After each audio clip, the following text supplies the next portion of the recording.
I would like to get started.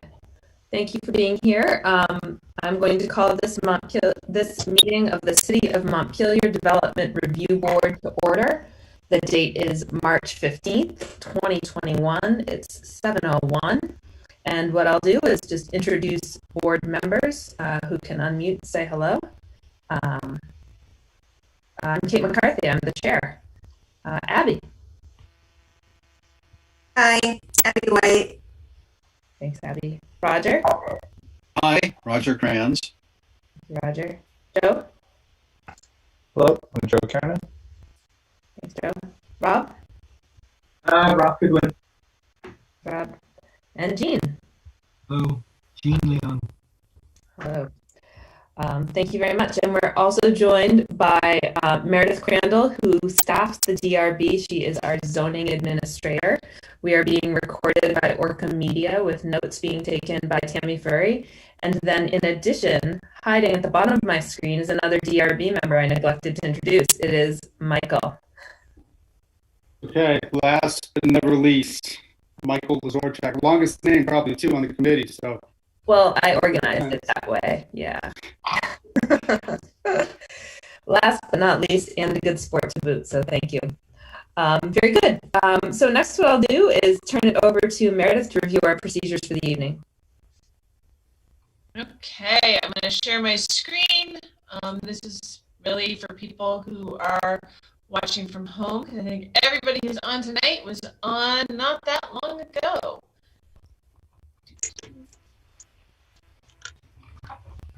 All right, so for anybody who's watching this via ORCA live stream, if you decide that you want to actually take part in the hearing, you can connect via this Zoom link here. You may also call into this number and log in using this meeting ID number. If you're trying to log in and you're having problems, please feel free to email me. I'll leave this up for a couple of minutes.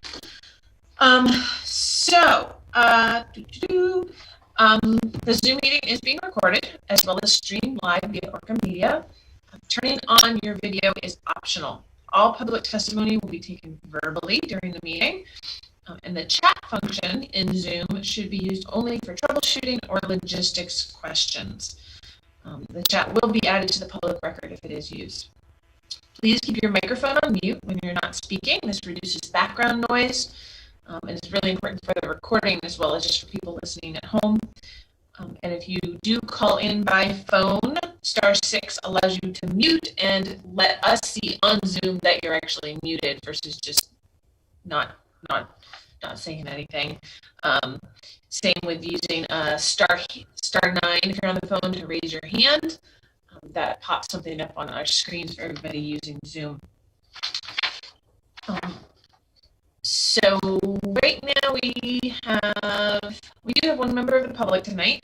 So what I'm going to say is if someone is interested in speaking on a particular matter, when you're ready to talk, please raise your hand. If you're using the video, you can use your raise hand button on your toolbar, or like I said, press *9. Or if you're just not getting through that way, you can actually just state your name and ask to speak. Once the chair has recognized you to participate, then please unmute your microphone, confirm that you can be heard, make sure to provide your full name and address for the record, and then you're free to provide your questions or comments. We ask that you aim to keep those initial questions or comments to 2 minutes. The board members will then have the opportunity to respond or ask questions of you, and the board may give the applicant an opportunity to respond to any questions or comments.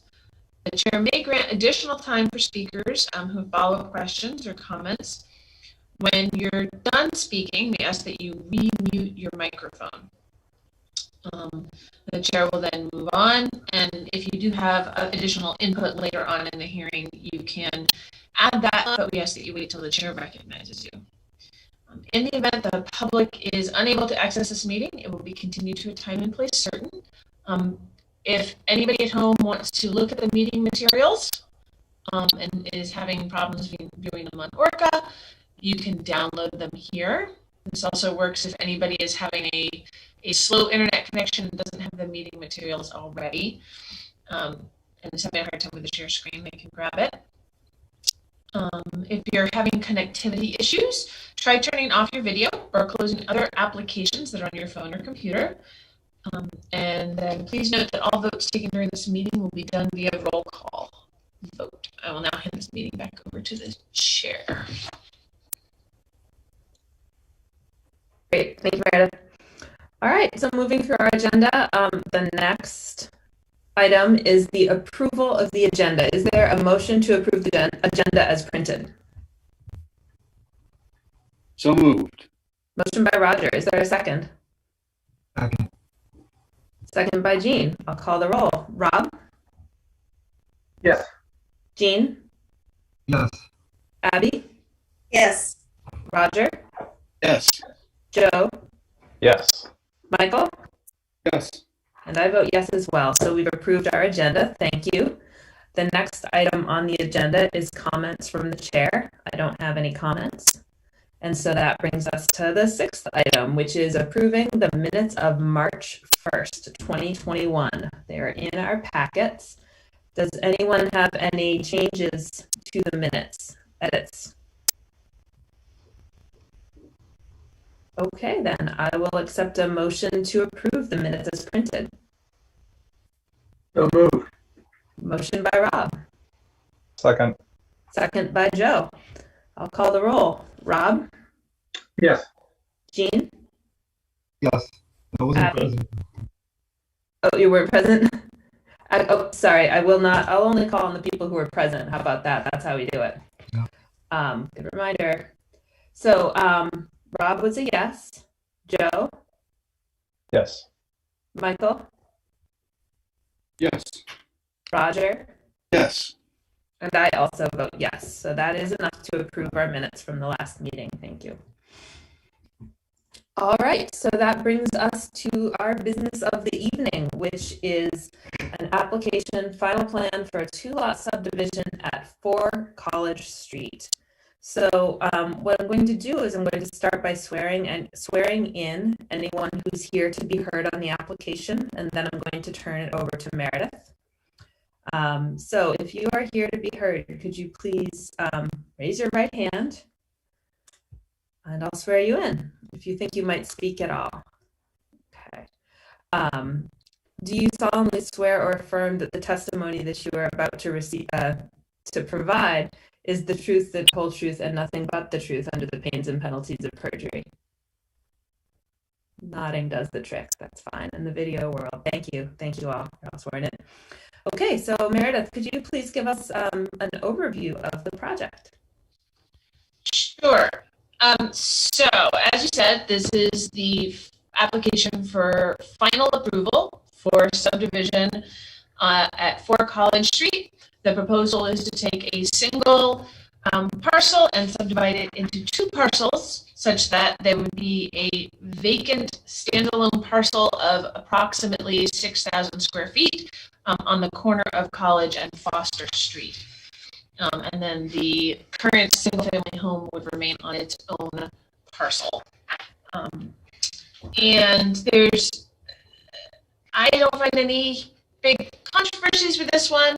There are some public comments that are included in the staff report and have been attached to the packet from an abutter. And there's a few little things that one kind of tweaky thing in the staff report just to be aware of. Is that this application did have to be reviewed under 2 sets of zoning regulations. It doesn't really change the final outcome, but if anybody reads through the staff report, they'll see that when looking at the traffic criteria for the subdivision, it's had to be reviewed twice because there's 2 different provisions that apply. I think I don't really have much else to say about this one, to be honest. Okay. All right, and I didn't note before, but for anyone who's watching or to refresh the memories of anyone who's here, we did review this under sketch plan review, but that was not a hearing. We didn't swear people in or collect evidence. We just had a conversation about what the application included and what some initial concerns or reactions might be. So this is the point at which we are having our hearing and we're taking evidence that will inform our final decision. Okay. So what I'd like to do next is turn to the applicants for if they'd like to add anything, whether it's Dawn or Peter and Therese. And then I would like to have a brief public comment period with an opportunity for a follow-up later. Okay, so with that, I'll turn to the applicant for anything they wish to add. Not required, but you may. We don't have anything to add. Okay. All right, thank you. So then what I'd like to do, it looks like the only, from what I can tell, the only member of the public here to be heard is Elizabeth Dodd. So Elizabeth, what I'm going to do, we typically do a kind of a 2-minute quick overview. I'm going to say that 3 minutes is okay. Tonight, you're the only member of the public. And there will be an opportunity after we walk through the staff report to ask any specific follow-up questions. And I want to confirm that we've received the outline of your areas of concern in our staff packet, but as part of the public comment period, the floor is yours for the next 3 minutes, and I'll keep us all on track, including myself, by just setting a little timer here. So if you'd like to unmute and go ahead, please do. I don't think this would take very long. I just wanted to make an appearance to ensure that my concerns, which were stated last time, have also been received by you. And I understand my presence here tonight was necessary in case I have any thoughts or concerns in the future should a subdivision, a development application actually come through. So thank you very much. Okay. I think you froze for a second there, so I wanted to make sure we got everything. You said that you've submitted your comments, but you want to stay in the loop in the event that a future application comes along, and to ask any other questions that come up. Yeah, after the staff report, the report you're going to do now, if anything should come up, I'll let you know. Thank you very much for listening. Yes, thank you. Very good. Okay, thanks everybody. So what I'm going to do now, since there are no major flashing red lights around this application, I'm going to just go through stepwise through the staff report, and we'll talk through the different items. We'll spend more time on those areas that require. My notes here organized on the other computer screen. There we go. Okay, sorry. Is that approach okay with board members? Okay, very good. So we're going to start on, I'm looking at the staff report that is 15 pages long, the standalone staff report document. So I'm looking at pages 3 and 4, which are our general standards. These apply to all development, including subdivisions. And so this is where we have our use standards, dimensional standards, coverage, setbacks. And as noted in the staff report, the current use is permitted and no new uses, specific uses, are yet proposed. The next set of general standards are demolition, riparian areas, wetlands, and vernal pools. And these are not applicable because those things either aren't happening or aren't present. The next item, which we're all quite familiar with at this point, is section 3007, and it is steep slopes.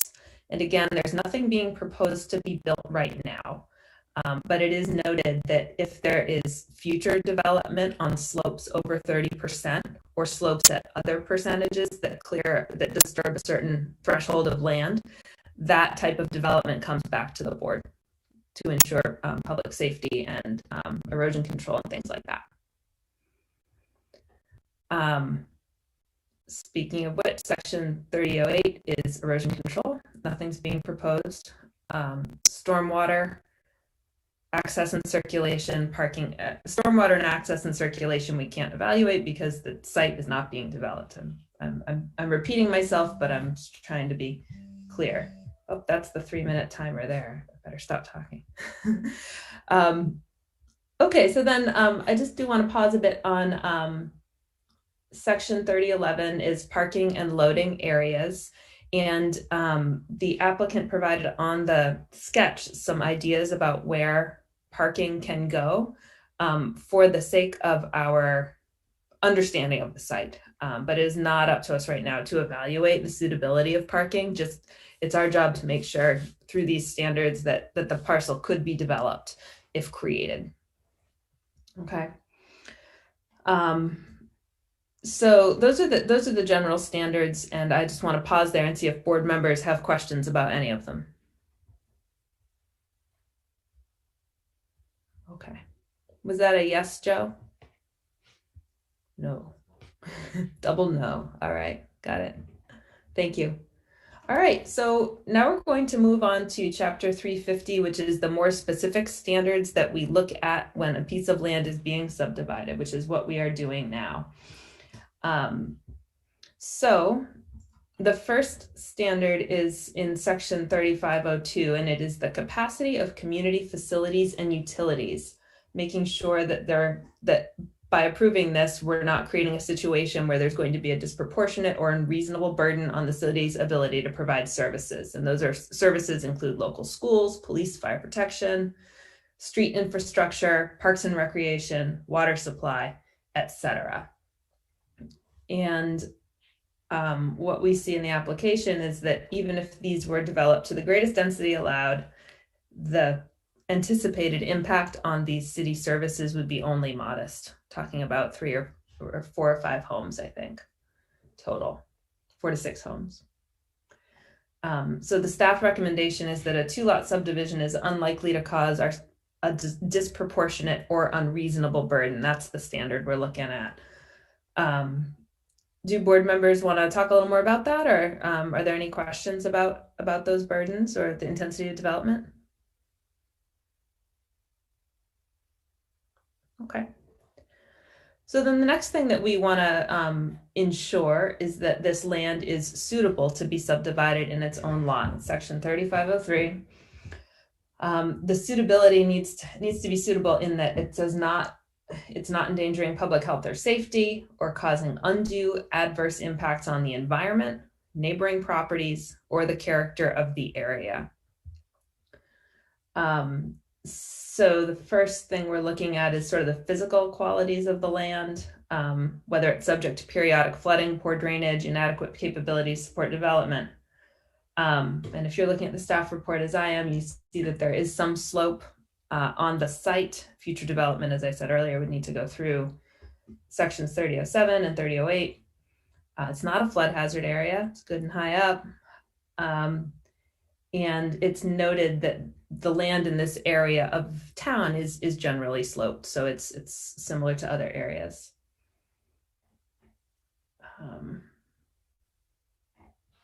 Any questions about the suitability of the land from board members? Okay, so the next thing we're taking a look at is traffic, and this is the section where you'll see in the staff report there's the new regulations as of February, and then the previous regulations. And it looks like the main change between the 2 versions is that we're not using level of service anymore as the standard. Meredith, is that it? So level of service is an engineering term that has to do with how well an intersection or a roadway operates. And what we have now instead are just some descriptions of how the road needs to function. Yep. And this is also, this is also making sure that when we're looking at traffic, that we're using consistent, and now it's actually the same standards for both subdivision review and conditional use review. Whereas before there were differences in how we looked at the traffic, depending on which kind of application. And that really didn't make sense, especially because if somebody could potentially come in with a big multi-lot subdivision that was also a conditional use, and you'd have 2 different ways to look at traffic. So that made no sense whatsoever. Okay. If when things reopen again, there's a trivia night down at one of the pubs in town and zoning is one of the categories, make note of that, because that might be one of the ones that comes up is, in 2021, did we change the traffic standard? We'll all be there. Don't deny it. Very good. So what we need to ensure is applicants must demonstrate that the proposed subdivision will not have an undue adverse effect upon the traffic in the area, and that has to do with the volume, type, and timing of traffic generated by the proposed development. Needs to show that reasonable measures have been taken to minimize or mitigate the amount of vehicular traffic generated. And then this also explains the circumstances under which we would require a traffic impact study. And this is a class 3 road. So a traffic impact study is warranted when there are expected to be 50 or more new trips during the AM or PM peak hours on the class 3 road or 2 road.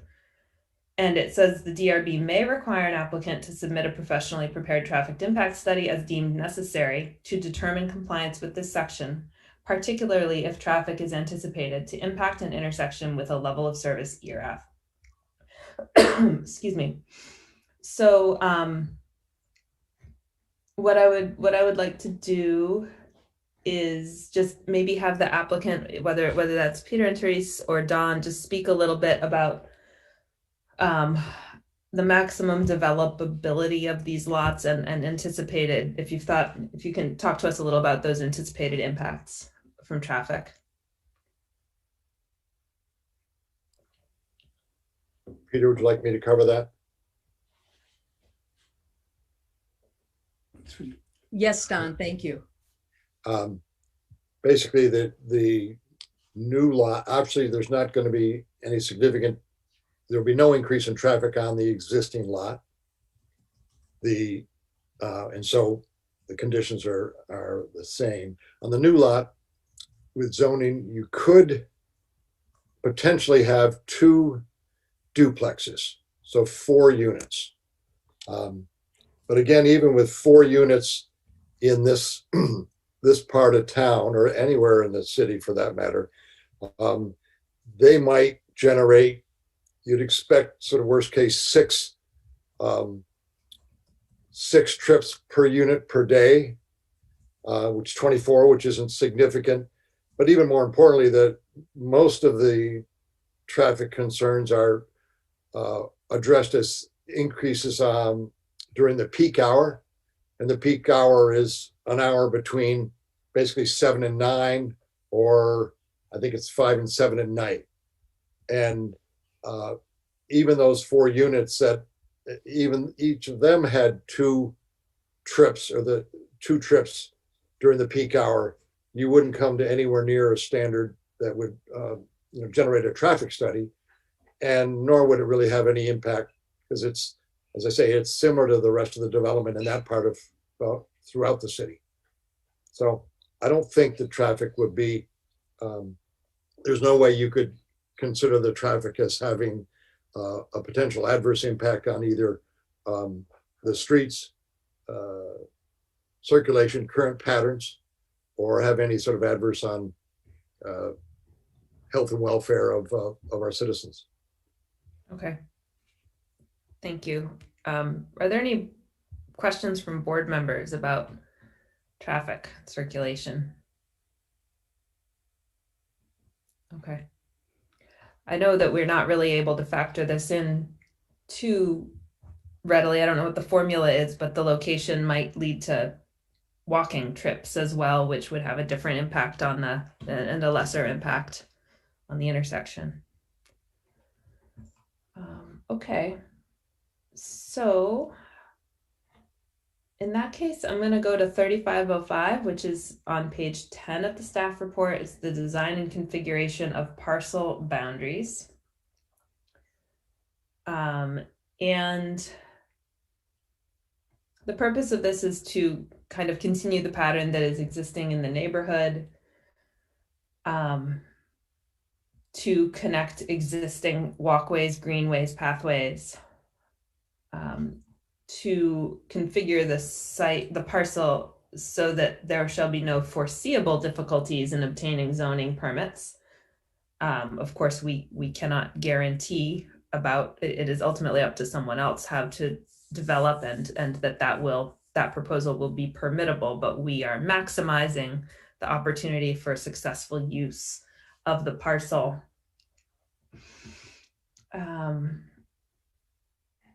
So in order to do that, there are lots of lot dimension criteria that are required. They have to meet the minimum standards, front to street. In general, there need to be right angles and not a lot of dog legs, not a lot of wiggles. Doesn't say wiggles in our zoning, but that's the idea. And our zoning has a provision in it that says generally we meet these standards of perpendicular or parallel to the front street or straight lines, but that there are circumstances, it acknowledges that some variability may be desired to respond to the site's topography and natural features. So I know that this site is not a perfect rectangle, or it's not drawn, this parcel is not drawn as a perfect rectangle. And I wonder if we could get just a little more information about the jogs in there and why they're necessary and how it might affect future maintenance of the site and deed research and these sorts of things that, you know, what are we going to regret anything 50 years from now? And if not, why? I can guarantee you I'm not going to regret anything 50 years from now. All right, 15. The lot, as you've seen from the layout, the lot is an odd shape, but there's a purpose for it. To best use the land in this part of town where it would promote a subdivision, and a subdivision that would be able to support up to 4 units. The lot layouts were developed to require or provide the minimum 5-foot setback from the existing house. But then, in order to allow some flexibility with the development of the existing house, where Peter and Teresa had anticipated, had they stayed there, they anticipated constructing on a 20-foot deep addition straight out the back of the property. And that would be a nice way to expand or make bigger kitchen or whatever. But with that desire in mind, and they'd be able to afford a future owner of the new lot, or the future owner of the existing lot, to create the new lot with setbacks that would allow that 20-foot addition. So that's why the line comes out right next to the existing house, but then jogs a bit to the south, and then back turns to the west. And that provides for the setbacks, the current setbacks, for a potential addition off the existing house, while still providing the just over 6,000 square feet for the new lot. So we think that you could call it wiggly. I couldn't deny that, but I think it's logical and justifiable in this case. Yeah, I would just like to add 2 things. The reason why Teresa and I wanted to build an addition, and why almost anybody we would sell it to, and all the people we've been talking to who are interested in the house would do it, is that there is 1 bathroom in the house, and it is on the 2nd floor. And there is also no real entry to the back to come into the kitchen. And both of those, for anybody who is of a certain age, that's why we moved. We could not be in a house where the only bathroom in the house was on the 2nd floor. Mm-hmm. And so we want to make sure that there would be room to put an addition back there should anybody want to. Mm-hmm. And the as far as the 6,000 square feet, that for the lot 2, that was so that we could sell that land to somebody who could develop up to 2 duplexes, unless, now it always leaves open the possibility, as Rob brought up last time, that the person who bought it could apply for a PUD and change the line so it's more regular. This arrangement that we've done gives a buyer the most possibilities. They can keep that top lot and use it the way we used it, just as open space and gardening. They could put a single house on that top lot, whether it's a duplex or not, or they could put two houses on it, or they could subdivide it again and have a house on each. In order to sell this, we want to give potential buyers the opportunity to make their decision about it. And anything else, we would be making a decision for them. Yes, they could come back and apply and say, "Oh no, we really want it this way." But this gives everybody, potential buyers, the greatest flexibility. All right, thank you, Peter. Are there questions from board members?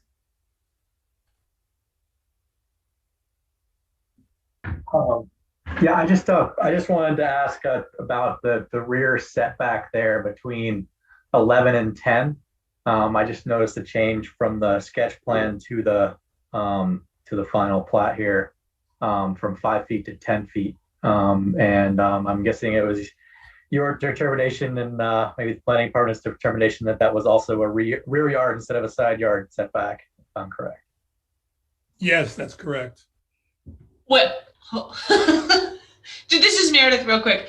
I didn't make a determination one way or another really for that.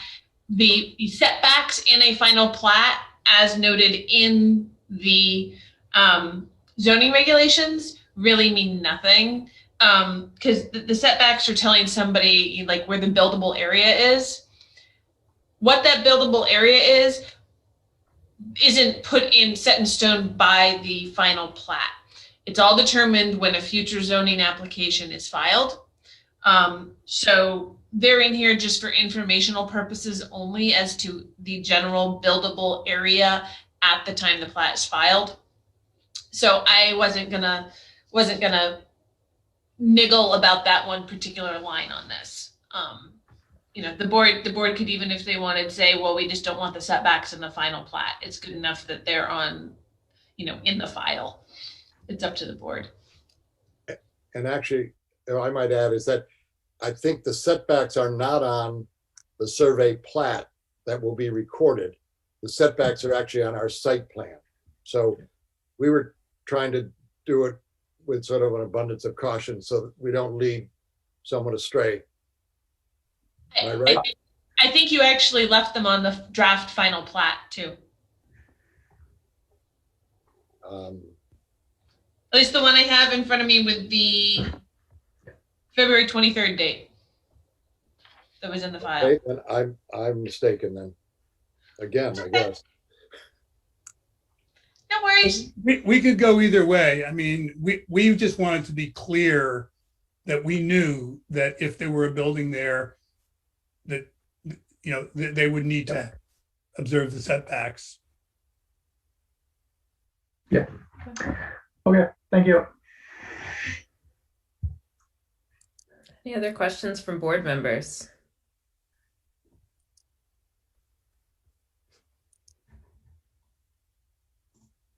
Okay. So the staff recommendation is that we find this proposal meets the requirements related to design and configuration of parcel boundaries. We're not creating a non-conforming lot. We're not setting it up to have non-conforming uses. We've talked about the conditions meriting, or the applicant says merit a non-straight line.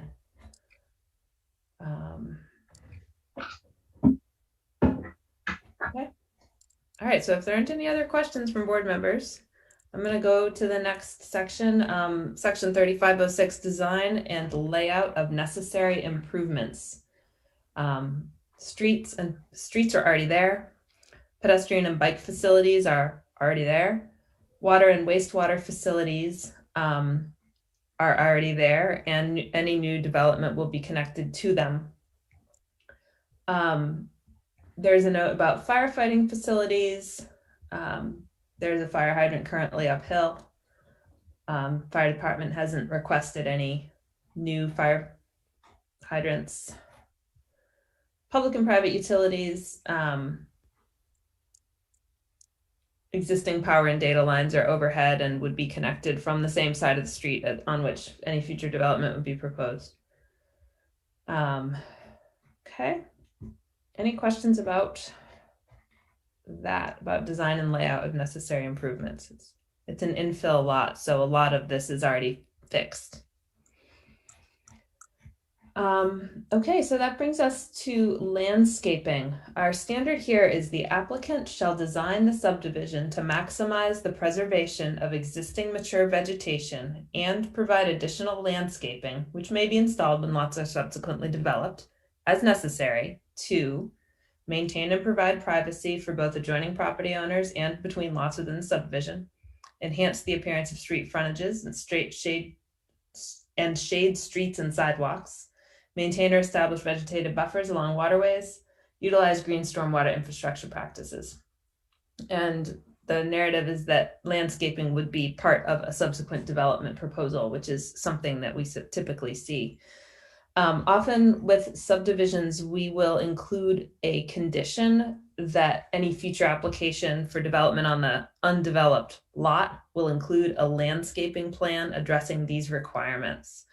Would a condition of that nature be amenable to the applicant? Yes. Okay, thank you. All right, parks and recreation areas doesn't click in when there are fewer than 10 dwelling units. Monuments and corner markers are shown on the final plan. And these requirements appear to be met. Are there any questions from board members about this section? Okay. So just there are a couple more sections we're going to go over. So section 3507 is the character of the neighborhood and settlement pattern. And the applicant, I'm just going to go through these just carefully because I think it's pretty important. The applicant shall demonstrate that the proposed subdivision shall be compatible with or extend the city's traditional settlement pattern as a compact urban center, not contribute to a pattern of strip development, be compatible with the character of the neighborhood. And as far as what the character of the neighborhood is, we've got a description of that in our zoning. This is the College Hill South neighborhood, and it's described as a, quote, primarily residential with homes located on small parcels along narrow tree-lined streets. Proposed development should protect the historic character and appeal of this neighborhood while allowing for a moderate increase in residential density through compatible infill development, particularly with compact buildings and conversion of existing buildings to multi-unit occupancy. And we've received testimony that this is consistent. But before we move on from it, just want to pause and give board members especially a chance to kind of envision this, think about the character, think about compatibility, and raise any questions or concerns.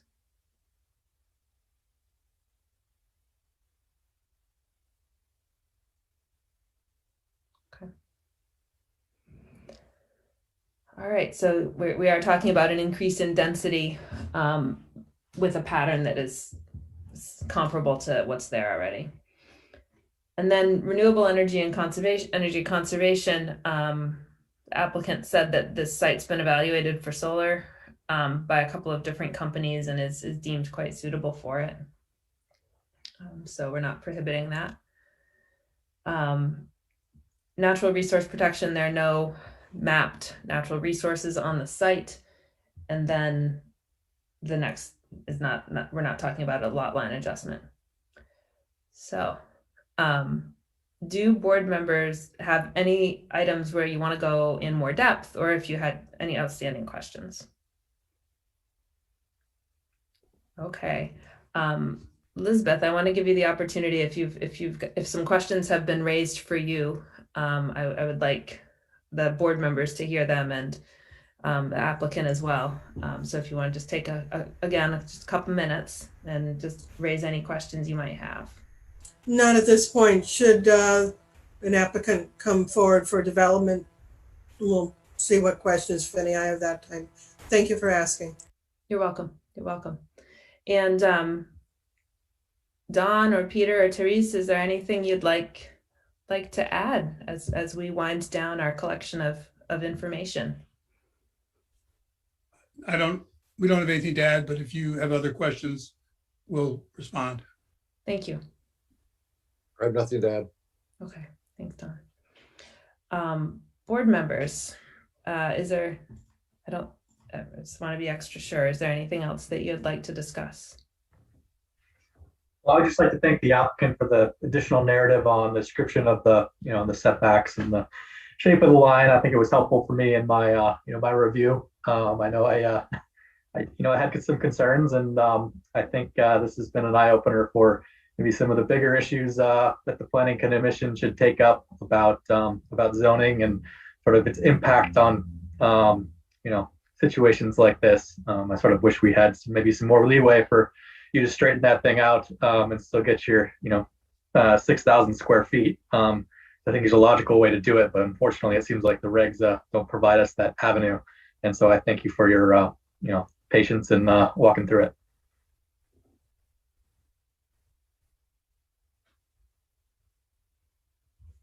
Thanks, Rob. You're welcome. Thanks, Peter. Rob, by the way, your suggestion was a good one, and it made us really think more clearly through. And when we had some people looking at the property, it became very clear to us that we needed to leave the greatest flexibility. So, I hadn't known about the PUD before you brought it up. So thank you. All right. Well, thanks, everybody. I appreciate the conversation. So as some of you may know and some of you may not, as during this time period when we are conducting these reviews via Zoom, we have opted to do all of our deliberations in a deliberative session that is for board members only. And we have chosen to do this for all applications, whether they are small, medium, or large, or whether they are simple or complex. So our decision to do this does not necessarily reflect on this application or indicate concerns with it. It's just the process we are trying to do in order to provide very thorough decisions in the Zoom environment, which is what it is. We will go back, we expect, to open deliberations when we come off the computers. So I believe that based on the number of questions from board members, we do not expect to be requesting additional evidence. And so that means that we can close the public hearing on this application and move to a deliberative session after the public meeting is adjourned. Is there a motion to that effect? So moved. Oops. Motion by Joe. Second. Second by Roger. I will call the roll. Michael. Yes. Joe. Yes. Roger. Yes. Abby. Yes. Jean. Yes. Rob. Yes. And I also vote yes. And so we have a motion to review this in deliberative session at the close of the public meeting.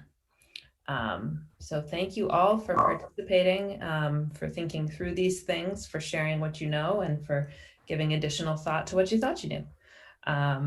Appreciate the conversation very much. Thank you all. You're welcome. All right, so the next item on our agenda is other business. Our next meeting is April 5th. Are there other announcements?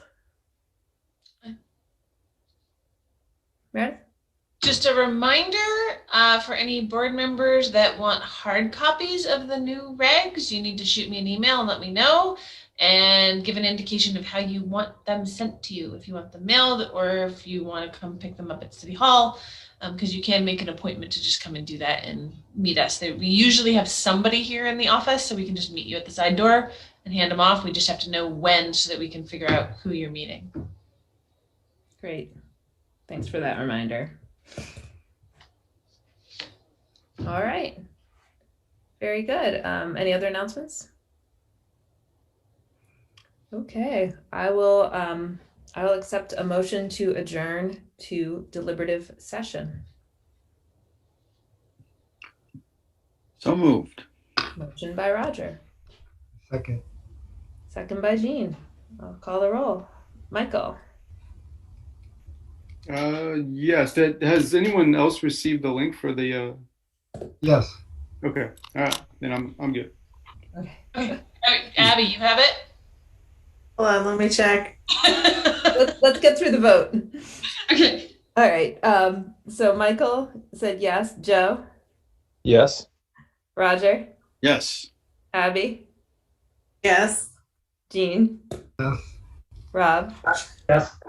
And I also vote yes. And even though we've just closed the meeting, it is now acceptable to check and see if you've got the link to the deliberative session. Meredith.